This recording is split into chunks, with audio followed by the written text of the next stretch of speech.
is centralized because of that. That just is a wrong conclusion to jump to. These other tokens are centralized. It's only Bitcoin that's decentralized with a public ledger. It is so much more. But they all have public ledgers. Decentralized that I would argue that there isn't another one that is decentralized like Bitcoin. So that's the first main point I want to talk about. If you then go, okay, well, which is the better sound money? Which is the store of value? Which is the asset in the digital realm? Is it Ethereum? Is it Dogecoin? Or is it Bitcoin? Well, based on the terahashes, or I should rather say the exahashes, I believe, Bitcoin has a much higher hash rate, much more miners around the world securing the protocol, much more users involved in Bitcoin on the Bitcoin network as well. And because of that, you have a much more sound, secure money. There is not a single token out there that is more secure than Bitcoin. Bitcoin is the most secure by a landslide. By a landslide. I think it's absolutely the most secure. I don't know if I'd say by a landslide. When you have the internet, you don't need another internet. How am I making this YouTube video right now? Well, YouTube is a platform on the internet. It's a layer on the internet. You don't need Internet 2.0 to put YouTube on it. No, you just needed layer 1 to be so good that you start putting layers on top of it. And that's what Bitcoin is. Bitcoin is the internet. When you've figured it out, it's done. Now if you basically... Uh-oh. I messed something up. Now I gotta watch an ad. Stand out and connect with customers on Google by claiming your free business profile. I don't understand how he's getting to the fact that this internet argument is bananas ridiculous to me. Let's see if I can get back to it. I mean, how does he think that the internet was just created and then exists where it is now? Let me see if I can get back to where I was. So that's the first main point I wanted to talk about. If in Bitcoin on the Bitcoin network as well, and because of that, you have a much more sound, secure money. There is not a single token out there that is more secure than Bitcoin. Okay. You just needed layer 1 to be so good that you start putting layers on top of it. And that's what Bitcoin is. Bitcoin is like the internet. When you've figured it out, it's done. Now you add to that. Now you build upon it. Okay, so now you add to that, now you build upon it. That's what Ethereum is doing. I don't think he doesn't understand anything about layer 2s. He doesn't understand that, Ethereum is not really at this point meant to be used by the masses. It's meant to be a layer of it. I mean, it's a platform. So Ethereum is going to be the base layer. I heard an analogy on another podcast where they're talking about like Ethereum's like the United States, and then you have all these different layer 2s that are happening on top of that, which are different projects, different protocols. And those are like the states. So they have their own area. They're a little more centralized, which has its trade-offs. They can act more quickly. They don't have to deal with gas fees because of that, but they're more centralized and therefore less secure. But there's trade-offs there. It's not this is centralized and this is decentralized. It's a spectrum. You have trade-offs. There's different constraints. So something could be extremely decentralized, and it's going to be extremely slow. It's going to be extremely expensive to transact on. So there's a lot of trade-offs that go on, but you want your foundation layer to be super decentralized, which is why Ethereum gas fees are so expensive, because that original layer, that base layer, is decentralized to the extreme that it makes sense for that to be. And then you have these different layer 2s on top of it that are coming up right now, and I could talk about that more later, but this is bananas, his argument about the internet. Like, first of all, you hear anybody talk about the internet, they talk about, it started out as sharing of text. You could send text across a network, so they had to be plugged in. You had to be on the network for these computers. And then so that was Web 1 kind of became the sharing of text information, digitizing texts and books and things like that. Web 2 is when you start to get social media, right? So you have, more things happening, and the amount of upgrades and things that happen in personal computing, and then cell phones and like Wi-Fi. I don't understand how he could say that the internet was created and was great and there were no needs to improve the internet. Like, that's just a fundamentally incorrect statement to talk about. And like, I don't think I could even discuss this video with someone else in crypto, because like that statement right there, and they'd be like, oh, this is just kind of an inflammatory video where he's trying to get people riled up, and like he just loses so much of his credibility by making that statement right there and then trying to use that as an analogy to the fact that they created Bitcoin was great, and so now we're where now we should be building on top of that, which also he's saying that you should stop, you don't need anything besides Bitcoin, but then he's making the argument that we built things on top of the internet.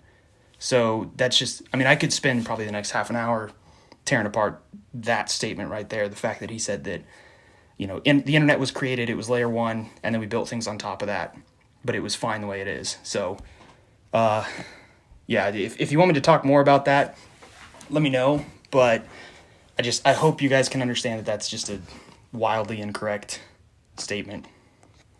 One as sound money, which it has in the digital realm. There's nothing more sound than Bitcoin. Well, then what happens to Ethereum when they don't value it as money anymore? If Ethereum lost the value of it, the monetary value of it, it would be similar to like gold.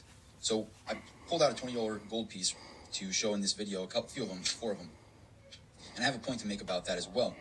But if you took down the monetary value of gold, roughly 90% of it is valued as money, right? So with Ethereum, if you look at Ethereum over here, you looked at it at a $554 billion valuation, and you thought to yourself, well, what if you lost as sound money to Bitcoin? Which I think it will. I don't think it's anywhere near as sound as Bitcoin. I would argue it's going to be similar to as if gold lost its monetary value. What would happen if gold lost its monetary value? It would lose 90% of its value. It's currently around $1,800, so it would fall down to a couple $100. Okay, again, this maximalist view is where he kind of gets caught up again, where he's saying, okay, gold could lose its value as money. Okay, is gold the only metal asset that we use to record and store value? Like, no. There's silver, there's platinum, there's brass. Like, a lot of different metals have a lot of different values in them, and they all serve different purposes. And like that analogy alone, where he's trying to equate it to gold, like, okay, sure, Bitcoin is digital gold, but like, what can you use gold for? Like, you can't necessarily make a sword out of gold, it's too soft. Like, you can't make a pry bar out of gold, it's too soft. Like, there's a lot of stuff that you can't do with gold because it's too soft of a metal. You want steel, you want these other things that don't have as much value by weight, but they may have quite a bit more utility. And I think that's something that he's missing quite a bit, is like the utility of Bitcoin is pretty low. It's a store of value, right? There's not a lot you can do with that. But if you're creating something as a platform and you can store scarce assets on it, and you can create smart contracts and you can do a lot more of these things on it, then now you're building something that other people can build upon and create layer twos and build businesses on and things like that. So, you know, already saying that Ethereum is going to lose out to Bitcoin, there's plenty of room for multiple coins, for multiple cryptocurrencies that serve different purposes. If it lost 90% of its monetary value, that's what I see happening to most of these coins, if not all of them, other than Bitcoin. By the way, I'm probably more in like the Ethereum maximalist.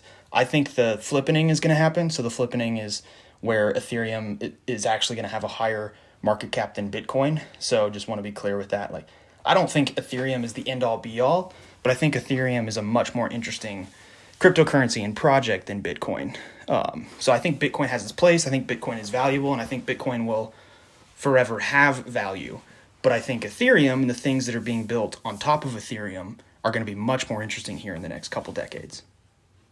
Excuse me, because they're all being valued at these absurd valuations that if they're not valued as money anymore, if they're not valued as a store of value, they are only worth their utility value. So how much is the utility value of having a NFT server? How much is the utility value of whatever these tokens are supposed to be doing? Again, they're all trying to be the... So the value of having an NFT server is what people are betting Web 3.0 on. So basically the value of having an NFT server is going to be foundational to what happens to the metaverse.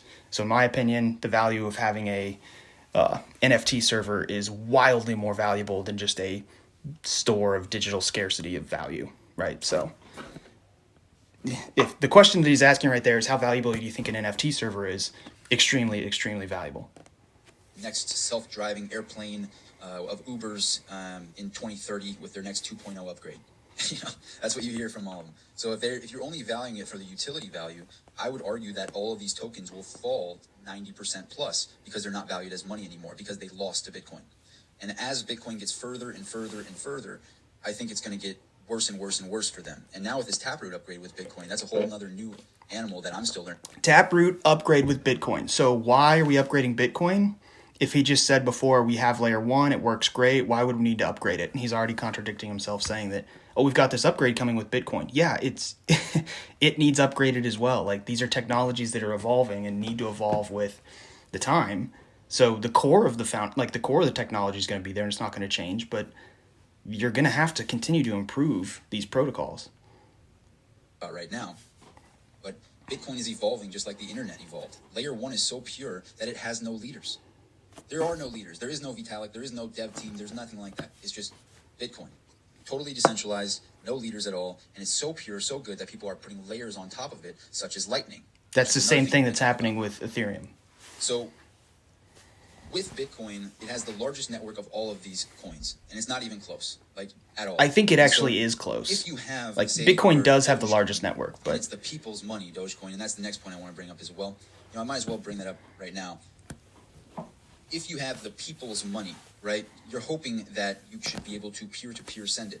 But a lot of people have their Dogecoin and their Shibas and all that stuff. They have it on an exchange, like Robinhood. Robinhood isn't allowing you to export off of Robinhood. It is very hard to take custody of these tokens, such as Dogecoin, as Shiba, and all these different things. But it's even more interesting than that. So let me go back over to this little...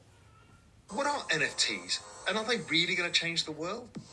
You know what? I think so. I think they're going to transform global business models. Skip that ad.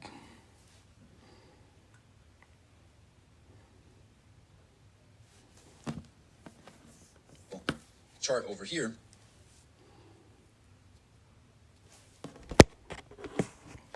Wi-Fi is running a little slow. Let it catch up. Here's something so interesting. So I hear this all the time. Bitcoin is so expensive. I can't afford a $65,000 coin. That's absurd. I can't afford a $65,000 coin. There's no way. Well, you can own fractional amounts of Bitcoin. Bitcoin is divisible to Satoshi. So just like you have $1 and 100 cents underneath the dollar, with Bitcoin, you have 100 million units of account, which are called Satoshi. So there's one Bitcoin, 100 million units of account called Satoshis. You can buy 1 million Satoshis, and it is fraction. You can buy fractional amounts of Bitcoin in Satoshi. So you do not have to buy a full coin. That is an absurd thing. That is, like, unit bias is ridiculous.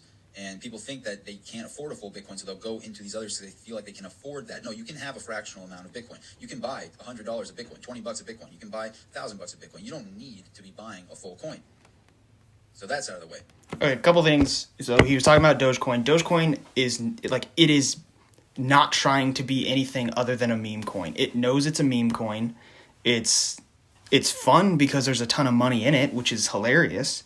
But, like, I want to be clear that I don't think I know of anybody that thinks Dogecoin is, like, trying to compete with Bitcoin for being this incredibly sound, interesting protocol. Like, it's a more fun Bitcoin. Like, who doesn't, this is what Elon Musk has said, like, who doesn't want to pay for their coffee with a dog coin that's digital? Like, it's just fun. Like, I just don't think, I don't know who he's talking to who's saying, like, oh, Dogecoin is going to, and I'm sure there's people out there that are like, Dogecoin's the, power to the people, but whatever. That's not a very strong argument for Bitcoin maximalism. I don't know who he's talking to or who, like, how many people he's talking to about the unit problem. And just to re-clarify what he's talking about there. So you can divide Bitcoin all the way down to its lowest unit of exchange. And excuse me, its lowest unit of exchange, the name to represent what that lowest unit of exchange is called a Satoshi. I don't know where that name came from. But I mean, that's the name of the founder of, the unknown founder of Bitcoin, but I don't know why they're calling the smallest unit of a Bitcoin a Satoshi, but that's what they are. So, yeah, that's his kind of second very, very, very basic point. So, that would be like a day one learning of cryptocurrency and what you can do with Bitcoin is like, oh yeah, you don't have, like, question number 2, you don't have to buy a whole Bitcoin. So So when you talk about the people's money and they go, well, it's so much cheaper, right? Well, look at Cardano. It's so cheap. It's, I can afford $2. XRP